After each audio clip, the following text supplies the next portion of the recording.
Te ruego que la escuches con atención, pues es una de las narraciones más esclarecedoras de esta enseñanza.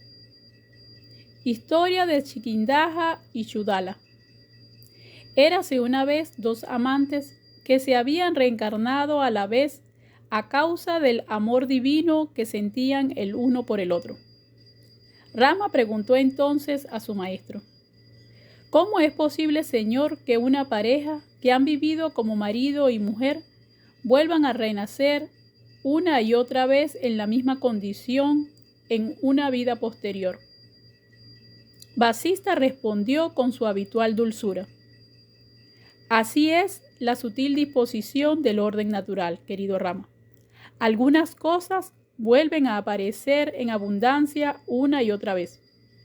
Otras surgen una vez y no vuelven a ocurrir. Y otras aparecen en esta vida sin que antes se hayan manifestado en otra anterior. Lo cierto es que algunas cosas que han ocurrido antes vuelven a ocurrir después de la misma forma. Lo mismo ocurre con las olas del océano. Algunas son semejantes y otras completamente distintas y originales. Pero déjame que te cuente esta historia. En el reino de Malva había un rey llamado Chiquindaja, dotado de todas las virtudes que pueden adornar a un personaje regio. Era recto y noble, valeroso y cortés. Aunque había perdido a su padre a edad muy temprana, había sido capaz de gobernar con firmeza su reino, ayudado por ministros honrados e inteligentes. Era primavera y el amor palpitaba en el aire. El joven monarca comenzó a soñar con una compañera ideal. Su corazón suspiraba noche y día por su imaginada amante. Los perspicaces ministros se dieron cuenta del estado de ánimo que embargaba a su rey. Fueron a la región de Saurasla y pidieron para su rey la mano de una de las princesas de aquel reino. Y de este modo, el rey se desposó con la bella Chudala. Estaban tan enamorados uno del otro que eran un solo jiva, en dos cuerpos diferentes. Tenían todas las aficiones comunes y solían entretenerse juntos en los jardines del palacio. Como el sol derrama sus rayos sobre la flor del loto para que su capullo se abra feliz y arrogante, el rey colmaba de amor a su amada e intentaba complacerla en todos los medios a su alcance. Compartían todos los conocimientos, de modo que ambos estaban versados en las más diversas ramas del saber. Cada uno de ellos ocupaba luminosamente el corazón del otro. Parecía como si el señor Vishnu y su esposa hubieran venido a la tierra para cumplir una misión determinada. Vivieron así durante algunos años, sin que la menor contrariedad enturbiara su profunda devoción mutua. Pero nadie puede detener el paso del tiempo. La vida surge y desaparece como un truco de magos. El placer, cuando se le persigue, huye de nosotros como la flecha que sale del peligroso arco del cazador. El dolor se alimenta de los pensamientos, como los buitres se nutren de los cadáveres. La pareja real pensaba: ¿qué existe en este mundo que libere a la mente de todo sufrimiento? Reflexionando en estas cosas, se decidieron a estudiar con suma atención las obras espirituales y llegaron a la conclusión de que lo único capaz de superar el dolor es el autoconocimiento, y lo buscaron con todo su corazón. Recurrieron a la compañía de los sabios y les rindieron el culto apropiado. Se dedicaron todo el tiempo a meditar sobre el autoconocimiento y a estimularlo mutuamente. Después de analizar detenidamente todos los medios que conducen al autoconocimiento, la reina comenzó a pensar lo siguiente: Bichara de Chudala. Me miro a mí misma y me pregunto, ¿quién soy yo? ¿Cómo puede surgir la ilusoria e imaginaria ignorancia del ser? Este cuerpo físico es inerte y ciertamente no es el ser. Solo podemos sentirlo a causa de los pensamientos que acompañan el movimiento del prana. Los órganos de acción no son más que partes de este cuerpo y por tanto también son inertes, puesto que son órganos del cuerpo que también lo es. Los órganos de los sentidos dependen de la mente y también son inertes, pues considero que la mente es inerte e insentiente. La mente, manás, piensa y presenta ideas o nociones incitada por el entendimiento de Buddhi, que es el agente que la determina a ello. Pero este entendimiento también es inerte, porque está dirigido por el sentimiento del ego o ahankara, que también es inerte e insentiente, puesto que ha sido imaginado por el jiva y del mismo modo que un fantasma es imaginado por un niño asustado y perplejo. El jiva no es más que conciencia pura que parece manifestarse, cubierto por la fuerza vital o prana, y reside en la sede del corazón, Hridayan. Ahí está, date cuenta de ello. El ser es conciencia pura que se manifiesta como jiva, cuando esa conciencia se hace consciente de sí misma como su propio objeto. Este objeto es insentiente e irreal. Pero cuando el ser se identifica a sí mismo con ese objeto, se recubre ilusoriamente con su inconsciencia o inercia y abandona aparentemente su naturaleza esencial de conciencia, aunque en realidad no puede abandonarla en absoluto, porque esa es precisamente la naturaleza de la conciencia. Parece transformarse en todo lo que coincide, sea real o imaginario, abandonando aparentemente su naturaleza. Por esa razón, aunque el ser es conciencia pura, se imagina a sí mismo inconsciente e inerte. Mientras está percibiendo objetos de este tipo, después de contemplar estos pensamientos durante largo tiempo, Chudala alcanzó la iluminación. Entusiasmada por su descubrimiento del ser, la reina exclamó: «Por fin he alcanzado el estado supremo. Ahora no tengo duda alguna. La mente y los sentidos no son más que reflexiones de la conciencia, absolutamente irreales cuando se les concibe como algo independiente de la propia conciencia. Lo único que existe es la conciencia. Esta es la verdad suprema, limpia de toda impureza y perfectamente equilibrada y desprovista de todo sentimiento del ego. Cuando comprendemos y realizamos esta verdad, la conciencia brilla sin descanso en nuestro corazón. Esta conciencia se conoce por diversos nombres: Brahman, el Ser Supremo. En ella no hay división, objeto o sujeto, y su correspondiente relación, que es lo que llamamos vulgarmente conocimiento. La conciencia se hace consciente de ella misma porque no puede realizarse de otra forma que tomándose ella misma por objeto. En este fenómeno la conciencia se manifiesta como mente, entendimiento y sentidos del conocimiento y la acción. Este mundo objetivo solo es conciencia porque no hay nada más y no hay nada fuera de ella, nada separado e independiente de ella misma. La conciencia no sufre cambio alguno. Todo cambio o movimiento no es más que una ilusión. En un océano imaginario brotan olas también imaginarias. La sustancia mental que llamamos chitta es ese océano imaginado por la conciencia, y las olas o britis de ese océano son los pensamientos, son tan imaginarios como ella. Pero no debemos olvidar que este mundo objetivo brota en la conciencia y por consiguiente no es distinto a ella. Soy conciencia pura, omnipenetrante y desprovista de ego, que no conoce nacimiento ni muerte, pues como el espacio no está sujeta a la destrucción, no puede ser cortada ni quemada. Es pura luz de la conciencia sin defecto ni privación alguna. Estoy libre de toda ilusión. Estoy en paz. Ni los dioses, ni los demonios, ni la multiplicidad de seres han sido creados, puesto que no son algo distinto de la misma conciencia en la que aparecen. Su manifestación es ilusoria, igual que los soldados de plomo son solo plomo y no verdaderos soldados. El espectador y el espectáculo, es decir, el sujeto y el objeto, solo son conciencia. ¿Cómo ha podido brotar esta ilusión con conceptos de unidad y pluralidad? ¿En quién surge esa ilusión? ¿A quién le pertenecen?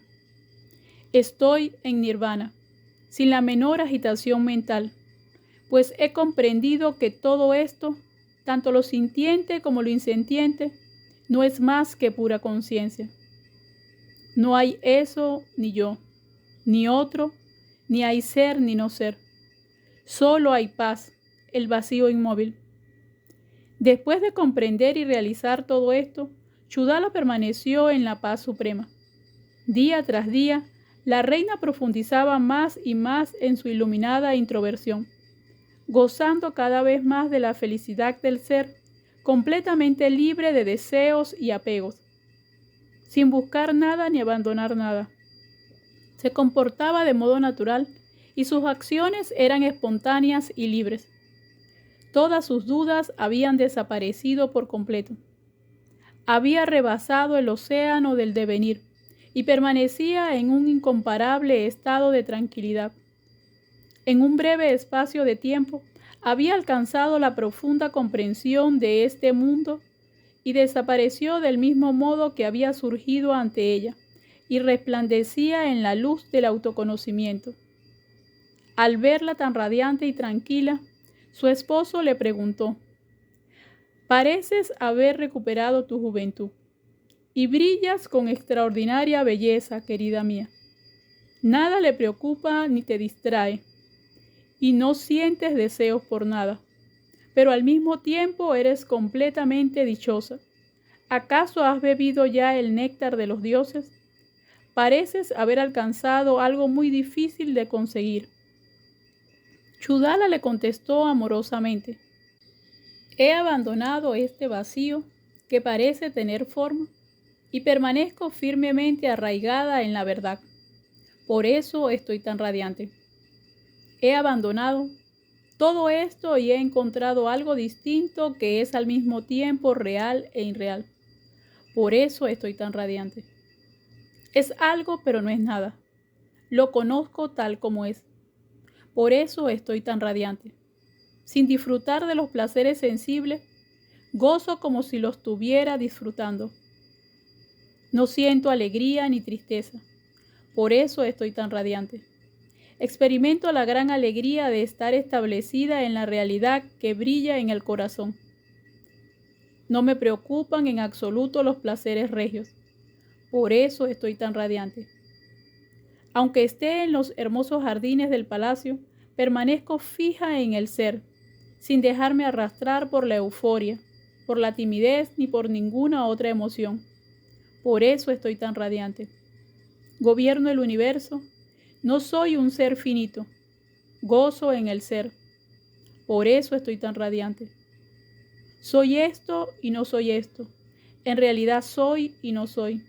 Soy todo y no soy nada. Por eso estoy tan radiante. No busco placeres ni riquezas, ni poder ni ninguna otra forma de existencia. Soy feliz con todo lo que me ocurre sin pretenderlo. Por eso estoy tan radiante. Me divierto con emociones muy ligeras, tal y como recomiendan las escrituras. Vea lo que vea con los ojos y sienta lo que sienta con los sentidos, capte lo que capte con la mente. En realidad no veo nada, más que la única verdad que contemplo claramente en mi interior. Incapaz de comprender las palabras de la reina, el rey rompió a reír diciendo: «Eres pueril e ignorante, querida mía, y solo dices tonterías. Si has abandonado algo por nada, si has abandonado los placeres reales para alcanzar un estado de vacío, ¿cómo puedes resplandecer por esa razón? El que alardea de haber superado los placeres sensibles y afirma que goza de placeres que no puede experimentar, es como un hombre fatigado que rechaza una cama para descansar, lo que no puede producirle ningún tipo de satisfacción. No tiene sentido pensar que uno ha prescindido de todo y disfruta del vacío, de la nada. Como no tiene sentido que uno piense que es feliz porque ha renunciado a los vestidos, al alimento, al descanso y a todo lo demás. Sostener que uno no es nada y que todas las cosas están vacías es mera charlatanería. Decir que uno no ve lo que está viendo, sino que ve otra cosa, no son más que palabras sin sentido. No te preocupes de eso. Disfruta de las cosas que posees. Yo continuaré disfrutando contigo. Disfruta tú conmigo. Después de decir esto, el rey se retiró a sus aposentos. Y Chudala pensó, es una pena que mi rey no pueda comprenderme. Y continuó realizando sus tareas. Pasó el tiempo, aunque Chudala no ambicionaba nada en absoluto, fue creciendo en ella el deseo de desplazarse en el espacio, y para adquirir ese poder buscó la soledad y se ejercitó en el prana, que tiene una fuerza ascendente. En este mundo hay 3 tipos de metas, querido Rama: lo que se desea, lo que se detesta y lo que se quiere ignorar. Lo que se desea se busca con gran esfuerzo. Lo que se detesta se abandona inmediatamente. Entre ambas cosas está lo que nos resulta indiferente y por tanto solo deseamos ignorarlo. Normalmente, uno considera deseable lo que le proporciona felicidad. Considera indeseable lo opuesto, es decir, lo que le produce dolor. Y nos resulta indiferente todo lo que no nos produce dolor ni felicidad. Pero estas categorías no existen para los iluminados. Ellos contemplan todo como si fuera un juego y por tanto son completamente indiferentes hacia todo lo que ven o lo que no ven. Sobre los siddhis o poderes sobrenaturales. Ahora te explicaré el método para alcanzar todo lo alcanzable por medio de los siddhis o poderes sobrenaturales. Es indiferente para el sabio que posee autoconocimiento, pero los ignorantes los consideran deseables. Las personas que buscan la sabiduría deben evitarlos a toda costa. El éxito de nuestras empresas depende de 4 factores: el tiempo, el espacio, la acción y los medios que han intervenido en ella. De estos 4, la acción es lo más importante, porque todos los resultados dependen de la acción o esfuerzo que pongamos para conseguir una cosa. Algunas prácticas, aunque son equivocadas, pueden obtener resultados positivos y en manos de discípulos inmaduros pueden hacer mucho daño. A esta categoría pertenecen las pastillas, ungüentos y fetiches, así como los talismanes, drogas, fórmulas mágicas y diversas mortificaciones que persiguen el mismo resultado. La creencia en que la mera resistencia en el lugar sagrado, como Chidala o Meru, nos puede otorgar la perfección espiritual, también es un pensamiento erróneo. En relación con la historia del rey, voy a explicarte ahora la técnica de pranayama o control del prana y los resultados que se obtienen con ella. Escucha con atención. Para comenzar, uno debe abandonar todas las costumbres y tendencias que no tienen relación con lo que uno pretende conseguir.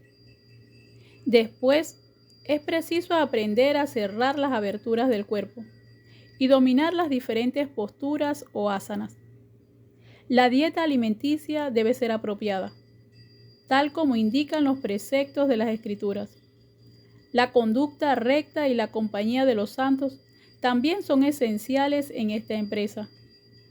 Si después de cultivar estos pasos previos, uno se sienta cómodamente y practica pranayama por algún tiempo sin permitir que la ira, la ambición u otras emociones le distraigan de su objetivo, puede controlar eficazmente la fuerza vital o prana. Todas las cosas dependen del movimiento del prana, desde el gobierno del mundo a la liberación total. Y por consiguiente, todas ellas pueden ser alcanzadas por medio de la práctica correcta del pranayama. Sobre el pranayama. En lo más profundo del cuerpo hay una nadi, llamada antravéstica, de la que surgen o confluyen otras 100 nadis. Existe en todos los seres vivos, hombres, demonios o dioses, pájaros o mamíferos, gusanos o peces. Permanece enrollada en la fuente vital de todos los seres. Está en contacto con todos los conductos del cuerpo, desde la cintura a la coronilla. En el interior de esa nadi habita el poder supremo que se conoce como Kundalini, precisamente por estar aparentemente enroscado sobre sí mismo. Es el poder supremo de todos los seres y el que pone en movimiento a todos los demás.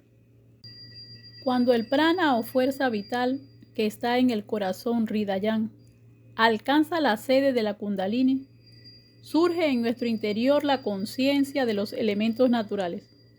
Y cuando la Kundalini se abre y se pone en movimiento, surge la conciencia en el interior del cuerpo.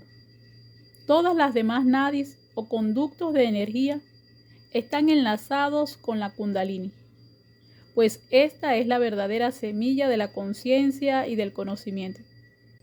Rama preguntó a este respecto: si la conciencia infinita es indivisible, ¿cómo aparece esta Kundalini y se manifiesta en los seres como conciencia?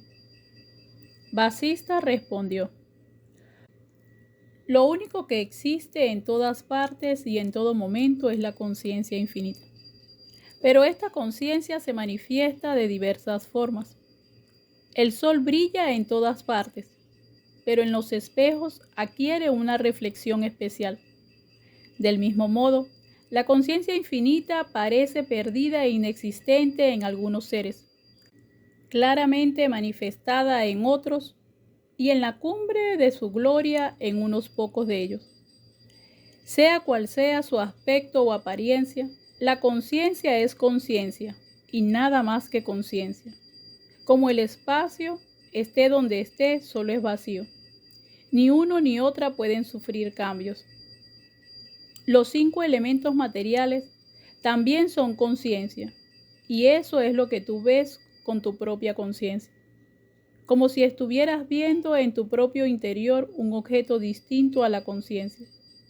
Del mismo modo que con una sola lámpara puedes encender otras 100, por un movimiento imperceptible del pensamiento, esa realidad que es la conciencia parece transformarse en los 5 elementos materiales y en el propio cuerpo. Del mismo modo, esta conciencia se transforma en animales, minerales, la tierra y lo que hay en ella, el agua y todos los elementos. De modo que el mundo entero no es otra cosa que el movimiento de la energía en la conciencia, que unas veces se manifiesta como consciente y otras como inconsciente e inerte. Como el agua expuesta en un viento frío se congela y adquiere la solidez del hielo, así aparece la naturaleza y todas las cosas que la construyen. Pero todo esto no es más que un juego de palabras, un discurso figurado sin contenido sustancial alguno. Es frío el hielo y caliente el fuego. También podríamos decirlos al revés. Estas diferencias solo revelan un carácter oculto que se expresa con pensamientos y con palabras convencionales. El sabio investiga la naturaleza de esas convenciones, ya sean patentes o latentes, buenas o malas. Esa es la indagación eficaz. Las argumentaciones vanas son como dar golpes al viento. Las vásanas o tendencias latentes producen seres insentientes e inertes. Los caracteres o condiciones patentes producen animales, seres humanos.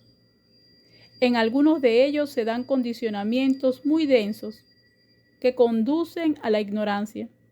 En otros, esos condicionamientos o tendencias aparecen atenuados y permiten alcanzar la liberación. La diversidad de las criaturas solo es debida a estos condicionamientos o vásanas. El árbol cósmico conocido como creación, cuya semilla es el primer pensamiento formal o primera forma pensada, tiene muchas ramas y aspectos diversos, y sus frutos son el pasado, el presente y el futuro. Los 5 elementos que forman el árbol de la creación brotan por su propia voluntad y cesan también por decisión propia. Por su propia voluntad se diversifican y se multiplican o se unifican y se sosiegan por sí solos. Kundalini funciona en este cuerpo de los 5 elementos materiales como prana o fuerza vital. Esta misma Kundalini se conoce con nombres diversos, como tendencias, vasanas, mente o chitta, movimiento del pensamiento o manas, entendimiento o buddhis, y sentimiento del ego o ahankara, puesto que es la suprema fuerza vital del cuerpo. Como apana está fluyendo constantemente hacia abajo, como samana reside en el plexo solar, y como udana, esta misma fuerza vital se manifiesta en el exterior.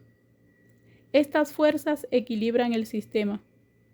Si el empuje del prana es excesivo y no contenemos su fuerza descendente, con un solo esfuerzo o un buen esfuerzo adecuado, se produce la muerte. Del mismo modo, si el empuje de udana es excesivo y no lo contenemos debidamente, también puede ocasionar la muerte.